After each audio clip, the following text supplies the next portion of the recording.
Welcome, everybody, to another live post-game reaction show. The first game of the Toronto Maple Leafs postseason playoff run. They won, of course, 6-2, a big victory in Toronto tonight. My name is Kyle Andrew. Welcome into the Toronto Sports Rush channel, brought to you by the Bet Rivers Network. I am joined once again by NHL analyst Mr. Pierre McGuire. Pierre, I thought I would start off tonight's show with an impression of Linus Ullmark, if you will, because, this is kind of what he saw all night long, and it's been a really, really tough game for him. Not a lot of help in front of him. What did we learn tonight?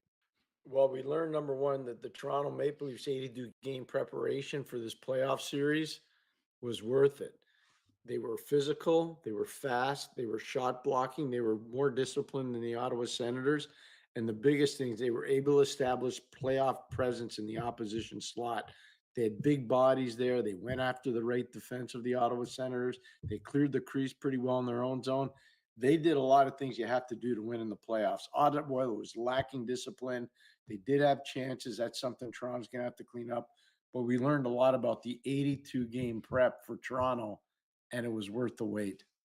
It really, really was. I mean, there's so much to go over with tonight's performance. Let's start on special teams. Why not? Because last year there's been so much made of how poor their power play was. They come out tonight, they score 3 power play goals. Well, power play is really good. The only two power plays I'd quibble with at the tail end of the second period and the start of the third, and then another power play later on in the third where, Mhm. we saw Ridley Gregg drive hard on the net and almost take out the goaltender, Anthony Stolarz. Outside of that, the power play was really good. They moved the puck. They were really unselfish. They made good decisions. They had really good access to the zone. They won key faceoffs when they had to, which is a nice way to start a power play. So Yeah. you're spot on, Cal. You couldn't be more correct. Well, and honestly, Pierre, neither can you, because you did find those notes in what on paper looked like a great power play. But if you're Craig Berube right now, you're exiting tonight's game one of two ways: with a win, looking for things to keep this team's ego in check, because that was a big win. It was an Yes. impressive performance, but it's one of seven. And one of four wins, one of potentially seven games in which they have to perform like this night in, night out. But you want to point out to them, hey, this wasn't a perfect game, boys. There's things to improve here. Yeah, well, that will have you'll have a captive audience with the Leafs, Cal. And I think the biggest reason why is they don't want to experience the bitter taste they've experienced over the last little while in the Yeah. playoffs. So the coach will say, hey, we did this right. We did this right. We did this right. Here are two things I want us to clean up. I don't want us to let our guard down on the power play. And when we got a chance to really put our foot on somebody, we're going to do it. We're not going to let them off the mat. And I think that'll get their attention even more. But so much to be impressed by. The big boys came to play. I think you would agree. Mitchell Marner was great. Austin Matthews was great. Johnny Tavares was great. William Nylander, excuse me, was outstanding. Matthew Nyes blocking shots, being physical, scoring a goal. The big guys came to play up front tonight for Toronto. They did. And Ottawa started off the game fairly undisciplined, and those big guys did take advantage of that. Even not just for the power play, but Ottawa looked like the younger team tonight. It's been 21 years, literally to the day, since these two teams played in the playoffs. A lot of things have changed. It's a very disciplined Leafs hockey team out there tonight. Very complete game of hockey they played. Yeah, no, I agree. The biggest problem for Ottawa, and I said this to you, I think last week, there are not a lot of guys with playoff experience over Yeah. there. I know most of those guys. I worked with them 4 years ago. They were just kids coming out of junior or coming out of college. They're going to be a real good team, Yeah. but they don't have any playoff. They haven't made the playoffs in 7 years. Claude Giroux's got a wealth of playoff experience when you look at it. David Perron's got a wealth of playoff experience when you look at it. But the rest of those guys, there's not a lot of playoff experience on that roster. It's a big problem for them. Yeah, they're learning on the fly in a lot of ways too. And they played, they're going to come out better next game. That's no doubt about the fact that they'll be better on the ice on Tuesday night, but the Leafs just they kept them down. I thought the Riley goal and the response to the Ottawa goal there in the third period, that's so reflective of the way Berube's kept this team's emotions in check. They lose one night, they're back to the square the next day. They didn't have a lot of long losing streaks this season. They gave up a goal that in the past in the third period, we know what's happened with them when they blow leads late in the playoffs. The exact opposite happened tonight. They were composed. They played like the older and more experienced team, as you pointed out. You know what? I like what you just said, though. The Riley goal mattered. Huge. First of all, for Morgan, because he gives him a Mhm. lot of confidence. Secondly, for the team, because you could see their spirit got elevated. It's like, oh no, not this Yeah. again. And then the thing that really mattered the most to me, I'm watching them play in their own zone. Guys are selling out for one another. Now, there Yes. are a couple little things they need to do better, Kyle. Like they need to close the gap quicker on some of Ottawa's better players. Stützle can't get as much room to work. Perron can't get as much room to work. Dylan Cousins can't get that much room to work. Brady had way too many shot opportunities. They're going to have to take those away from him. But outside of that, that's going to get fixed. Like Berube will fix Yeah. that. I'm telling you, he will. But I was just blown away by how playoff ready this team was to start game one. And that's exactly in the face of more so than basically any other team in these playoffs. The Toronto Maple Leafs face so many questions unrelated to what's Mhm. going to happen on the ice.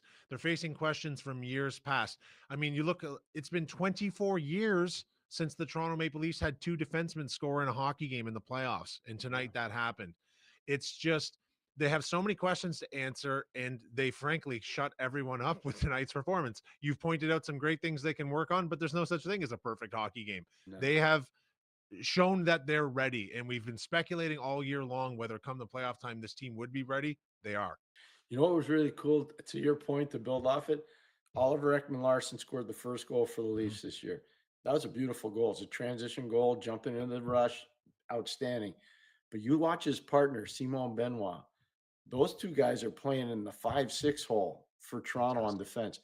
They're no fun to play against. No. That's depth, serious depth on defense. I mean, McCabe and Tanev, they know what their role is. Riley and Carlo, they know what their role is. Benoit and Ekman Larson, they're just no fun to play against. You can't establish a forecheck. They're really nasty in the offensive zone because they can both jump in. But in the neutral zone, they take away your space so much, they make it a hard game to play. Well, go watch the hit that Simon Benoit in the first period right in front of the Leaf bench puts on Dylan Mhm. Cousins.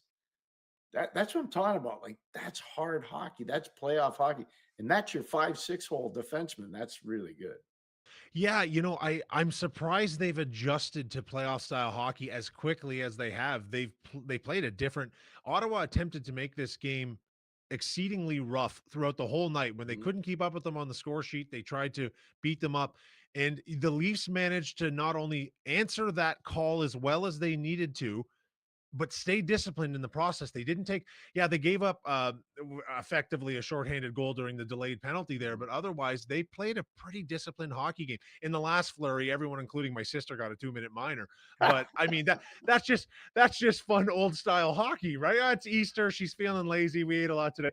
But no, that's just old style hockey. And I kind of enjoyed seeing that too, because the Leafs, they were dropping gloves. Everyone on the ice was, they were not to be pushed around by a young team that they outskated tonight. And I thought that was Craig. I think I might have a bromance with Craig Berube. He's got this team playing playoff hockey from the first second, from the first shift. It's hard not to agree with you. The one thing I say about Ottawa, to be fair, I think they try to take a page out of the Florida Panthers playbook. Mhm. We're going to turn it into a street fight. See if you can hang with us. Yeah. No Ryan Reeves in the lineup. We'll challenge your skill guys. See if they're ready to get in the mud and roll around. Yeah. Well, I thought they did. I thought Toronto got down in the mud. They rolled around. I know their shot totals weren't great through the first 40 minutes of the game. I get that. But they started to amp it up when they had to. And eventually they outshot Ottawa. But you're spot on about Ottawa. If they play like this the rest of the series, they're going to get blown out. They're not just going to lose. They're going to get blown out in this series if they don't wake up. There was a play in the second period when the Leafs were already on the power play. I don't recall who took the penalty for Ottawa. Matthews was cross-checked from behind into the boards from distance. They got the call to go 5-3 right before Nylander scored. It was down in the offensive corner. It was Adam Yes, Gaudette. Adam Gaudette. it was a hard cross check. It It was clearly was. a penalty, but Yeah. there was something about the way Matthews leapt to his feet after, shook his helmet back down. There was just, we've said it all year long. Austin Matthews is playing a different style of hockey, and it's to the Leafs' benefit. They don't need him scoring 69 goals. This complete captaincy, this complete transition to a full hockey player.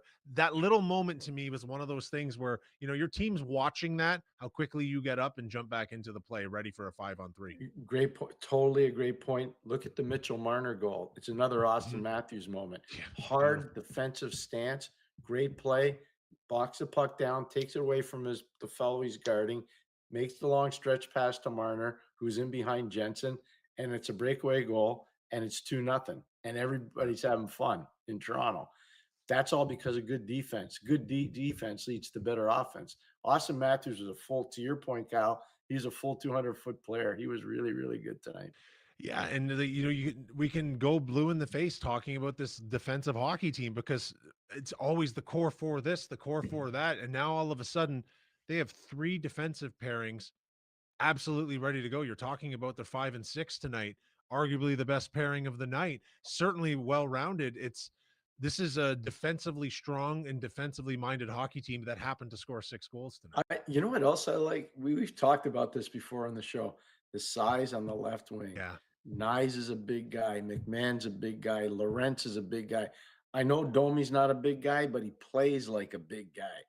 Those four guys, if you watch the first probably 10 to 12 minutes of the first period, everything was up the left side for Toronto, into the right corner for Ottawa, and they were pulverizing their right defense. Yeah. That's if there's one depth chart problem for Ottawa in this series, their right defense isn't very deep. And you could see Toronto's going right after them. They were going right after them. In the same group of guys you just mentioned, the play in front of the net, look at how frustrated Ulmark was all night. He's slashing guys. He's holding knives against the post in the net. He lost his, he was very frustrated by the style of play the Leafs played, and it's exactly what to do to a young hockey team. Yeah, no, it is. And the biggest thing on Ulmark, you go back to when he played in Buffalo, go back to when he played in Boston, he gets frustrated and he loses train of thought, and then he gives up bad goals. I'm not saying the Riley goal is a bad goal because it went off of Matthew Highmore's hand, but nonetheless, it's from distance. And you could see that started basically the end for him unraveling. And they can't have that. He's got to be stable. Anton Forsberg is the backup, and Levi Marilainen is the third goalie that they have. I know both players really well. They're not ready for this. So if Olmark doesn't hold up his end of the bargain, this is going to be another problem for Ottawa. Yeah, and Ulmark is, one of the most experienced playoff people on the team, at least from the distance he's made it into the playoffs, the pressure games he's played in. And, if he's losing his cool with a 750 save percentage tonight, which I think is what it ended up, this Ottawa team is going to be better on Tuesday night. Let's look ahead to that a little bit because, going into their dressing room, you can speak to this, Pierre. Maybe sometimes it's easier to rebound from a complete collapse like tonight than just one or two things wrong like the Leafs had. Yeah, I think they'll be better. I don't know if they'll be good enough, but they'll be better. Part of it, they got to stay out of the box. Yeah. Secondly, I don't know why or how they started thinking that cross-checking was a good thing. All those cross-checking penalties was crazy. And then the third thing is, I get it. They want to try to rough up the star players. I think you're feeding the fire if you do that to Toronto this year. I would try to trade chances with Toronto. I try to make Toronto open up. I want Toronto to play like they used to play if I'm Ottawa, because I know I can win that game. I can't win the other game. I'm not deep enough right now. Just not deep enough. And that's the other thing too. Like so you get into the heads of a couple of Toronto scorers. Well, they have 8. So you can't beat them all down. Like if Matthews isn't scoring, Marner and Nylander are scoring. If those guys aren't scoring, Nyes and Tavares are scoring. That's not the right way to approach and beat this Leafs hockey team. Right. Ottawa's young. They might not be constructed for this moment. They're going to come out with more fight for sure. But I want to talk about an X factor I noticed tonight. And I have to go back to a few of the other games from around the league in opening weekend. The crowd in Winnipeg the other night was tremendous, loud, boisterous. The crowd in Carolina this afternoon was its usual, tremendous thing. The Leafs got on the board early tonight, and the Scotiabank crowd, which I've been very public in stating that I don't think they help the team as often as they should. They were on it tonight. They were boisterous. They were loud, supportive, chanting Ulmark's name. If they have that sixth man in that building, they're going to be very difficult to beat at home, especially if they can keep getting on the board early. I agree with that. That is a big point. It's a great point. I watched Colorado Dallas yesterday too. Mm-hmm. Even though Dallas lost, the crowd in Dallas was frenetic. They were out there. They were wild. It was a football kind of crowd. Toronto's crowd was really good tonight. They deserve a lot of credit. They were a true seventh man. That's the kind of enthusiasm you have to have. But if you're the Toronto Maple Leafs, you have to help them understand We're here to help you feel part of it. We want to put on a show for you in a good way. We're going to play fast. We're going to play physical. We're going to block shots. We're going to play playoff hockey. Yeah. You're going to be proud of us. And I think they're kind of getting that now. I think the players are getting that. Yeah, and it's back to the non-measurable score sheet things for the Leafs tonight too. The statement that tonight's game sends to their fan base, it's not you expect this right through the playoffs. It's not that. It's just we're ready this time. We're better coached, we're deeper, we have the defense, we have two very strong goalies. We're ready, and they actually went and proved it on the ice tonight. So the fan base, Yeah. to me, the whole game across Southern Ontario and far beyond where the Leafs fans are, it just felt like a deep sigh of relief. It's like, okay, this team is here. There's no easy path through the Eastern Conference, but they're clearly one of the forces. Well, they're not chasing this series right now. They're No. dictating the terms in this Yeah. series. They win game two. They're really dictating the terms. Yeah. What I kind of like too is the roster manipulation. You go out and add Brandon Carlo. You add Oliver Ekman Larson. You add Christopher Tanev. Those Mhm. are three huge pieces on the right side. Big. You add Lawton. You thought he was going to be your third center. He's playing as your fourth center. Yarncroke's been really good because he can play the wing, right or left, and he can play center, and he kills penalties. Holmberg's been really effective. I mean, the roster manipulation has been really strong for Toronto. I don't think that's getting enough attention, especially the right side of their defense with Tanev, Carlo, and Ekman Larson. They're all brand new to the Leafs. It's really been impressive. Yeah, and Lawton, he got off to a little bit of a slow start with the Leafs, but he's showing up on the score sheet more and more now. And back to your point about Berube's roster manipulation, he did it in a way that it was very easy to shut down speculation as to his motives. He trickled it throughout the end of the season. He started changing things up a little bit, but you never saw a lot made of it in the always voracious Toronto press. Here's a coach trying some things before the playoffs when the team's sitting pretty right now, and it's working to his benefit. He's seen a lot of different line combinations, and he can be comfortable moving amongst them should the situation dictate. Yeah, there's a couple lines you're not touching. You're not touching Nyes, Matthew, and Marner. Yeah. You're not touching Nylander and Tavares. You could change the left winger. Maybe Domi's there. Maybe Robertson sneaks up there. Maybe Yarncroke goes there. Maybe McMahon slides up. But you're keeping that duo of Nylander and Yeah. Tavares. But that top line, those first five guys, you're not touching them. No. And you're right. But he's got the flexibility to do it, and he's not afraid to do it. He's not afraid to do it, which is good. So looking ahead to the next game Tuesday night, it's the Leafs they just need to come out and play the same pretty disciplined brand of hockey, get on the score sheet early and try and bury a young team. If you're the Ottawa team, you're rewriting the playbook to a degree. One of the things I'd do if I was Ottawa, I wouldn't try to play power on power. I Yeah. think that's too hard a game for Timmy Stutzler, Brady Tkachuk, and Claude Giroux to play. If I were them, I would try to change the matchup a little bit. I'd try to get Pinto out with Greg and Amadio as much as possible against Nice, Matthew, and Marner.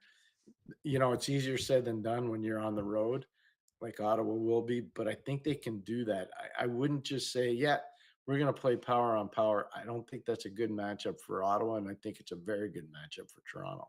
Yeah, that home ice, the line matchup advantage of having home ice right now in this series is the gap on that's really widened against a young team against like Ottawa too. Just a little bit less prepared for those the last change there.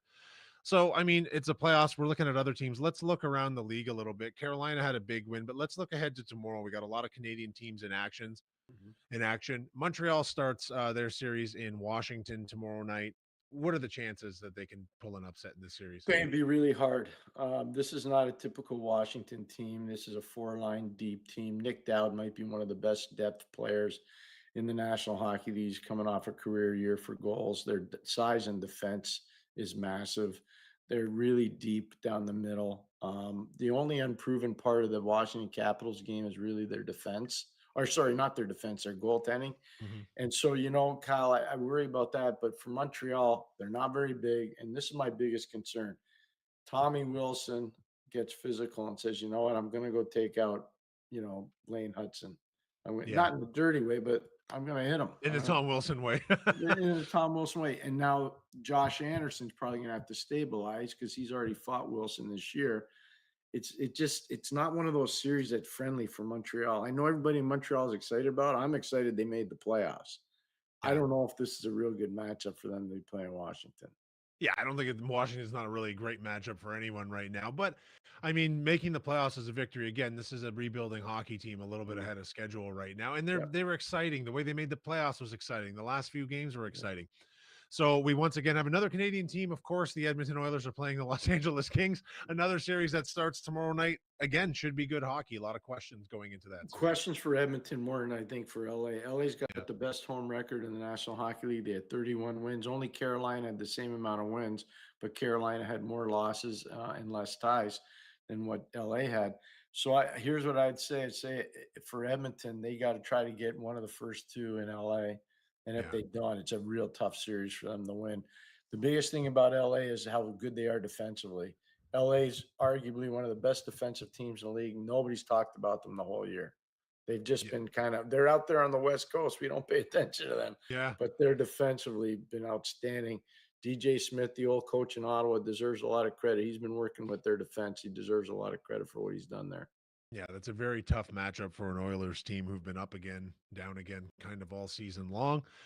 But they again are one of those teams with a roster that if it's going full flight, they're tough to beat. I mean, they lost game 7 of the Stanley Cup final less than a year ago. So another Canadian team in action tomorrow night, game 2, Winnipeg St. Louis.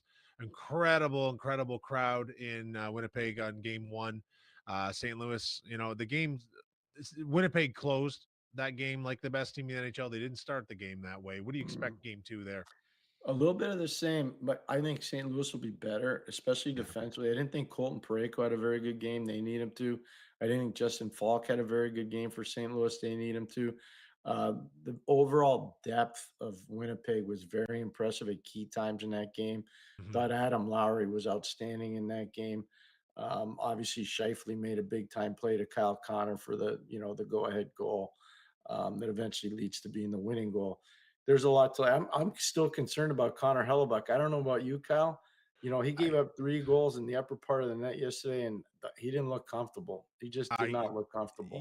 beyond the goals, I thought I saw early on the first period, maybe a bit in the second, questionable rebound control, which is usually a sign of nerves. Yeah. Like you saw Stellars on the first goal tonight.